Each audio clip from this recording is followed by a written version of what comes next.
Buenos días con todos. Les habla el abogado Manuel Antonio Rodas Torres. En esta oportunidad les traigo un análisis de un artículo muy interesante de la autora española María Gascón Avellán, titulado La actividad judicial, problemas interpretativos, cuyo artículo fue analizado y debatido en una clase de Derecho Constitucional y Procesal Constitucional, la cual estoy llevando actualmente, eh, para poderles compartir y hacer más dinámica esta exposición. Les voy a proyectar en pantalla mis diapositivas que utilicé justamente para la exposición de este tema en el curso. Ahora, la actividad judicial, problemas interpretativos de María Gascón Avellán. Avellán. Ahora, como punto uno, como primer punto, nos habla sobre la actividad judicial como actividad interpretativa probatoria. Interpretativa probatoria. Según la autora, la decisión o fallo judicial se presenta como la conclusión de un silogismo jurídico, ¿ya? El cual se define como la actividad racional relacionada al lenguaje, que consiste en comunicar las razones o fundamentos que justifican la solución o conclusión de un determinado problema jurídico, el cual tiene como finalidad establecer los razonamientos sobre los que se justifica la decisión del tribunal. Sobre lo señalado por la autora, que en caso del silogismo se está ante una premisa mayor y una premisa menor, ¿no? La premisa mayor, la cual es una norma que atribuye a un supuesto de hecho una consecuencia jurídica y cuya premisa menor es la relación o es una relación de hechos probados. Asimismo señala que ésta puede presentarse en términos de subsunción, el cual consiste en subsumir el supuesto de hecho concreto, es decir, los hechos enjuiciados y probados en el supuesto de hecho abstracto de la norma. La autora concluye que la decisión de validez casi siempre depende de una previa interpretación. En este caso, señala dos puntos, que es uno, decidir si una determinada ley que se estima aplicable al caso es constitucional, dependerá de que la misma, una vez interpretada, se entienda conforme a la Constitución. Y dos, la subsunción o calificación jurídica de los hechos, de un lado presupone la verificación o prueba de los hechos de la causa y de otro depende de la interpretación de la norma. También concluye que la actividad judicial es esencialmente actividad probatoria y actividad interpretativa.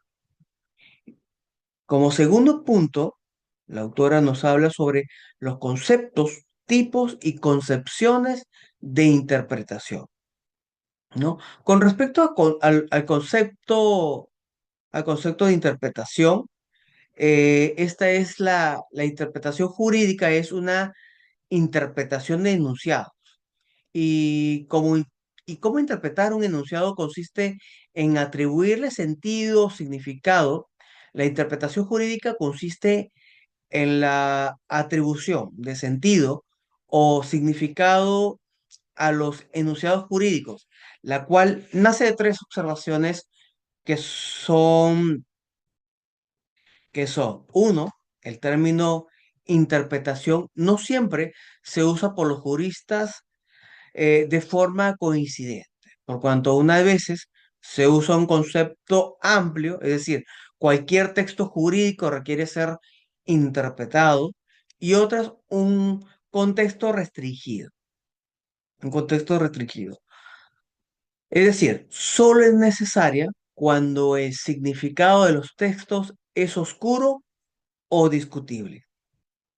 Dos, Se habla de interpretación para denotar también otras operaciones, singularmente la identificación de las fuentes del derecho, válidas, la integración del derecho en caso de lagunas o la resolución de antinomias. Y tres, cuando los juristas hablan de interpretación suelen pensar en la interpretación de la ley y de las fuentes del derecho general, por cuanto la mayor parte de la literatura jurídica sobre la interpretación se centra en la interpretación de las fuentes. También tenemos lo que son tipos de interpretación, entre los cuales existen cuatro tipos de interpretación, ¿no? Uno es la interpretación auténtica, la oficial, la doctrinal y la judicial. Sobre la interpretación auténtica, es la que realiza el propio autor del documento o disposición interpretada, dictando una nueva ley en la que se fija cómo debe interpretarse la ley objeto de controversia. Dos, con respecto a la interpretación oficial, es la realizada por una autoridad u órgano del Estado en el ejercicio de sus funciones institucionales. Tres, tenemos lo que es la interpretación doctrinal, que es la realizada por los juristas a través de obras académicas, siendo que estos no están habilitados para decidir el significado de las normas. Sus interpretaciones solo son consideradas como sugerencias o recomendaciones. Y por último, tenemos la interpretación judicial. Es la realizada por un órgano jurisdiccional cuyo objeto es decidir si el caso en cuestión e- entra o no en el campo de aplicación de la disposición normativa interpretada. ¿Ya? Conforme a lo antes expuesto, se tiene que la autora concluye que el estudio de la interpretación se interesa en la interpretación judicial, por cuanto ésta produce efectos jurídicos vinculantes, mayormente se ciñe al caso concreto sobre el que se decidió. ¿No? Ahora, con respecto a las concepciones de la interpretación, tenemos tres concepciones. Uno es la concepción objetivista o cognoscitivista de la interpretación, la cual, según la cual los textos legales tienen un significado propio u objetivo. E interpretar consiste en averiguar o conocerlo. Esta concepción se conecta con un modelo de juez autómata. Un juez que en todo caso desempeña una actividad objetiva, neutral, valorativa, no creativa, sino simplemente aplicable y que por ello mismo requiere pocos esfuerzos argumentativos. Dos, tenemos la concepción subjetiva de la interpretación, según la cual los textos legales no tienen un significado propio u objetivo e interpretar consiste justamente en decidir o adjudicarles uno que estará influido por las actitudes valorativas de los intérpretes y o los intereses sociales, económicos, entre otros, que rodean el caso.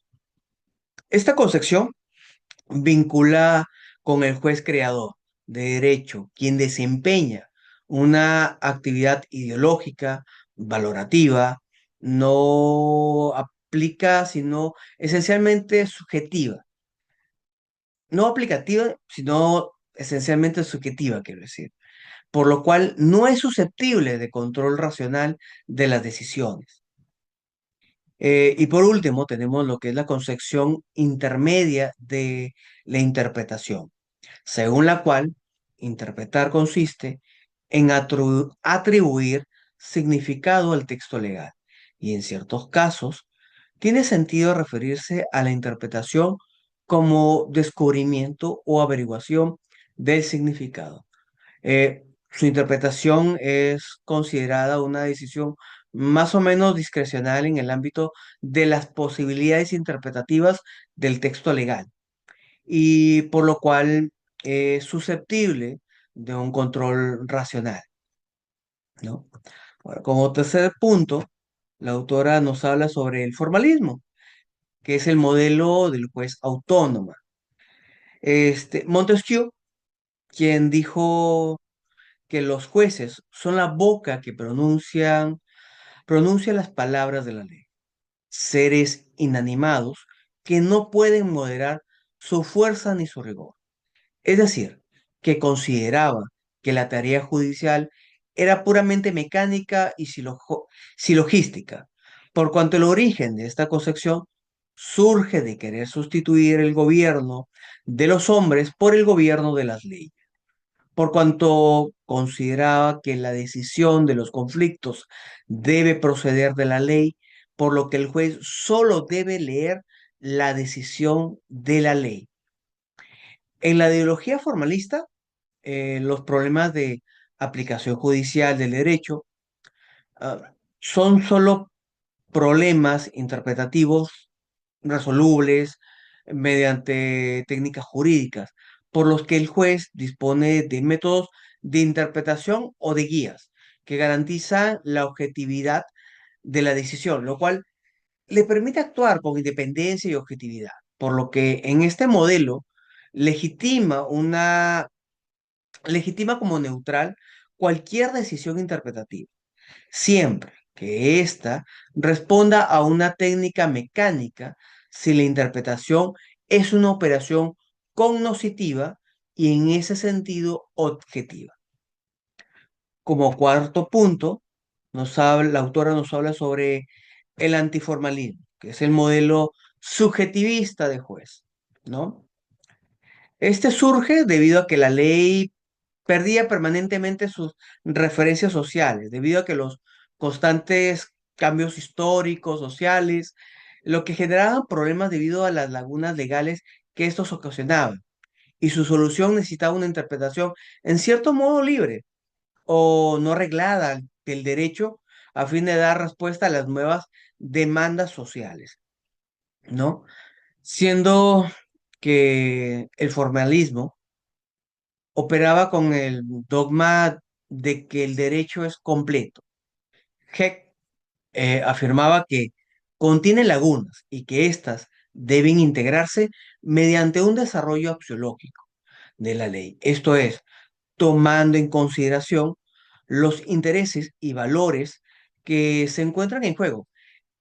En particular, los que inspiraron al legislador en la redacción de la norma, pero que en el caso de que estos no sean suficientes, el juez está legitimado para desarrollar su propia valoración, con lo cual se tiene que la autora concluye que el antiformalismo tiene como idea que interpretar no es averiguar o conocer, sino decidir qué significado conviene a un texto normativo y que esa decisión está ligada al contexto cultural y social.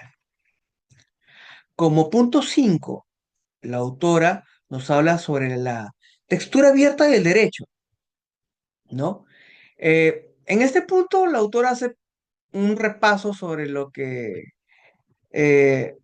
ha tratado sobre lo que es el formalismo, el antiformalismo, y finalmente concluye en que la interpretación es la atribución de significado de un texto normativo en el ámbito de sus posibilidades interpretativas, siendo esta una concepción intermedia de la interpretación, cuya concepción está en la contraposición al noble sueño del formalismo y a la pesadilla del antiformalismo radical.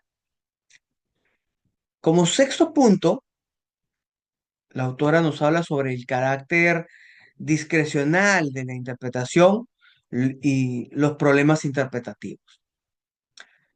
Para la autora, las principales dudas o problemas interpretativos que pueden presentarse se ligan a los siguientes problemas, eh, que es uno, el problema en el contexto lingüístico, que es es el lenguaje jurídico, en el cual el lenguaje jurídico es un tipo especial del lenguaje común y por lo cual adolece de problemas de ambigüedad, vaguedad que afectan a este. Y deshacer la ambigüedad y reducir la vaguedad comporta una decisión discrecional. Ahora, dentro de lo que es el problema de contexto lingüístico, encontramos lo que es problemas de ambigüedad y, y vaguedad o imprecisión, como ya hemos señalado. Con respecto al problema de ambigüedad, estamos ante esta, cuando una expresión puede entenderse de varias maneras o puede asumir significados distintos. Entre los diferentes tipos podemos encontrar la ambigüedad semántica, la ambigüedad sintáctica y la ambigüedad sintáctica. Con respecto a la ambigüedad semántica, eh, por usar términos de lenguaje común o científico, los cuales pueden adquirir un distinto significado en el contexto jurídico. Y con respecto a la ambigüedad sintáctica, por la manera en que las palabras se relacionan entre sí. Ahora, con respecto a los problemas de vaguedad o interpretación, imprecisión o imprecisión, esto es cuando el significado de un término o concepto es indeterminado o impreciso.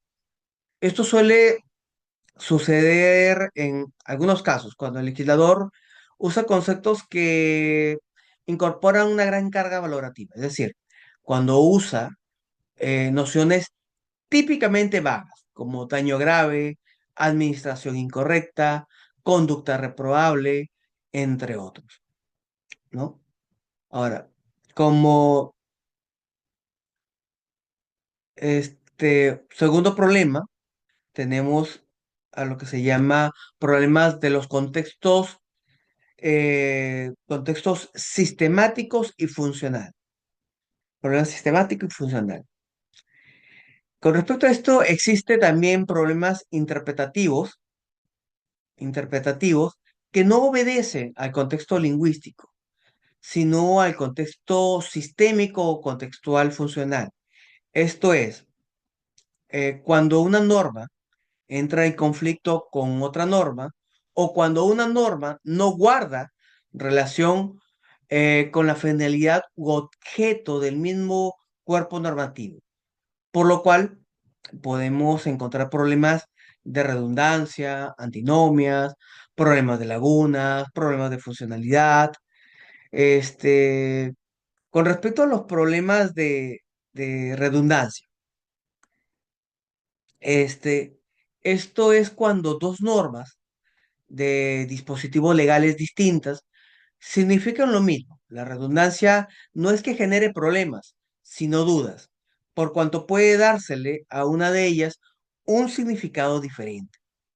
Ahora, con respecto al problema de antinomias, esto es cuando dos normas del mismo sistema jurídico establecen un mismo supuesto de hecho de manera diferente e incompatible, con lo cual genera dudas o controversias interpretativas, por lo que el problema que surge es el de decidir cuál es la norma aplicable al caso concreto. En algunos casos, las antinomias pueden resolverse bajo los criterios de jerarquía, cronología, especialidad y competencia. Pero hay antinomias que no pueden ser resueltas bajo estos criterios, sino que tienen que aplicarse dos o más criterios. El problema está en decidir cuál de los criterios debe usarse, lo que conlleva una cierta discrecionalidad, por lo que se abre ante el juzgador amplia variedad de posibilidades, no regladas, para resolver el conflicto, pudiendo incluso recurrir a principios generales, realizar una ponderación de los intereses o recurrir al principio de ley favorable. Ley favorable. Ahora, Tenemos también lo que son problemas de laguna. Esto es cuando el significado que se atribuye a las disposiciones jurídicas, el ordenamiento no ha previsto una regla jurídica para un cierto supuesto de hecho. Las lagunas plantean controversias interpretativas sobre las cuales siempre es posible aplicar técnicas interpretativas para evitarlas, como extendiendo el significado de un término jurídico, eh, o de una locución jurídica más allá de su significado literal inmediato. O también puede realizarse una interpretación literal de la norma, concluyendo en que la conducta no contemplada está permitida o está prohibida. También tenemos lo que son problemas de funcionalidad. No son considerados como problemas interpretativos, sino teleológicos valorativos de aplicación de la ley, que surgen cuando una disposición provoca alguna duda en su aplicación literal. A un caso específico puede ser por haber cambiado las circunstancias, por cambios tecnológicos, científicos, no, no imaginados por el legislador, o los valores sociales, lo cual genera la duda de si aplicar la norma en su significado inmediato o corregir su significado para adaptarlo a las nuevas circunstancias, a las nuevas circunstancias. Como séptimo punto, la autora nos habla sobre los casos fáciles y casos difíciles, ¿no? Eh, para distinguir entre los casos en que se presentan problemas o dudas interpretativas, o aquellos otros en que tales dudas no se plantean, puede hablarse de casos difíciles o casos fáciles. O casos fáciles. Un caso es difícil cuando la aplicabilidad de la norma al caso resulta controvertida. Y es fácil cuando su aplicabilidad no es objeto de duda o discrepancia. Asimismo, señala que los jueces, al aplicar o inaplicar una norma en los casos difíciles, ejercen discrecionalidad, por cuanto para la decisión de estos casos se requiere elegir entre al menos dos soluciones o interpretaciones alternativas. Pero en cambio, cuando se aplica una norma a los casos fáciles, la decisión aparece o es sentida como no discrecional. Por cuanto nadie la cuestiona. Sobre esto, la autora hace unas observaciones que son, que son dos, perdón, son tres observaciones.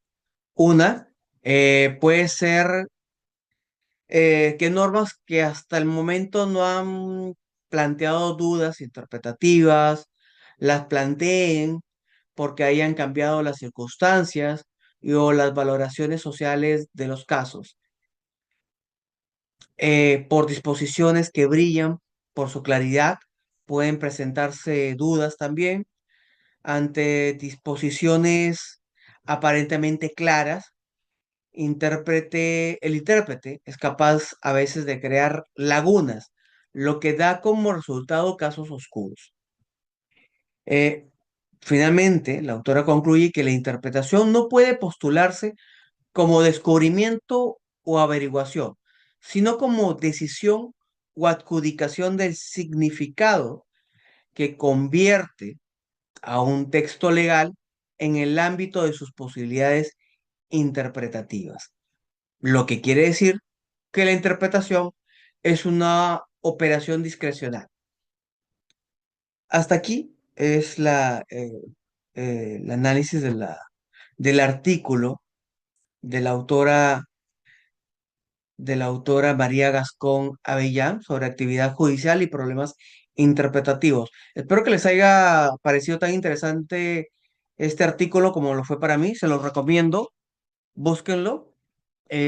Bueno. Sin, sin más que decir, me despido de ustedes y bueno, hasta una próxima oportunidad. Gracias, hasta luego.